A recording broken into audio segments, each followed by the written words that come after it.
অনেকদিন পর আজ গ্যাসে রান্না করছি, আর তাই তোমাদের সাথে শেয়ারও করলাম। এইখানে আলু আর বেগুন কেটে নিয়েছি, আর কড়াইতে তো দেখতেই পাচ্ছ মাছ ভাজা হচ্ছে, তাও আবার ভোলা মাছ দিয়ে, আলু বেগুন দিয়ে, আর সাথে যদি কটা বড়ি পড়ে তাহলে কিন্তু জমেই যায়, কি তাই না? এই বড়িগুলো জানো তো আমার মায়ের হাতের দেওয়া, তাই জন্যই এই বড়িগুলো তরকারিতে দিলে স্বাদ যেন আরো দ্বিগুণ বেড়ে যায়। যাই হোক, সকাল সকাল রান্না বসিয়ে দিয়েছি, আর এই দিকে দেখো ছেলেকে পড়াতে বসিয়েছি। তো ও এখন অনেক সকাল সকাল ওঠে, প্রায় আমার সাথেই ওঠে বলতে গেলে।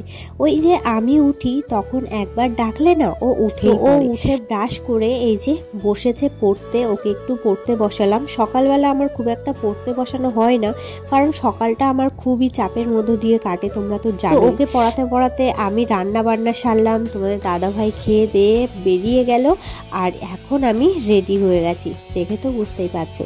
এবার আমি আর আমার পাকু সোনা দুজন মিলে যাব স্কুলের। সকালবেলা যেহেতু তাড়াহুড়ো থাকে, সেহেতু তোমাদের সাথে সেইভাবে কিছুই আর শেয়ার করতে পারি না।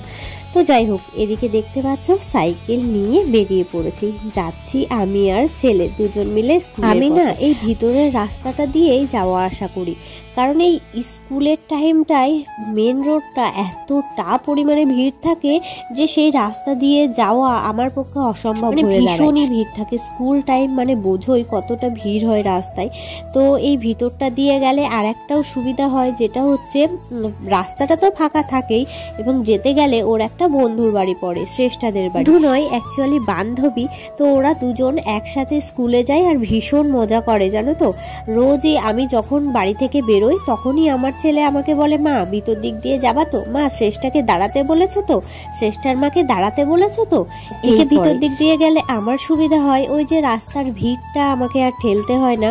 আর একদিকে ও খুশি হয়, ও ওর বন্ধুর সাথে একসাথে দুজন মিলে স্কুলে ঢুকতে পারে, একসাথে সব কিছু করতে পারে। জানো তো, যখন আমরা স্কুল থেকে বাড়ি ফিরি তখন আমরা একসাথেই বাড়ি ফিরি।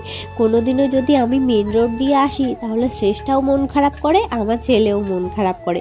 তো যাওয়ার সময় একসাথে যাই এবং আসার সময়ও একসাথেই আসি। বান্ধবী মানে বিশালী বান্ধবী, বুঝতেই পারছো। সকালবেলায় রান্না করেছিলাম, কিন্তু সময়ের অভাবে তোমাদের সাথে আর শেয়ারই করতে পারিনি।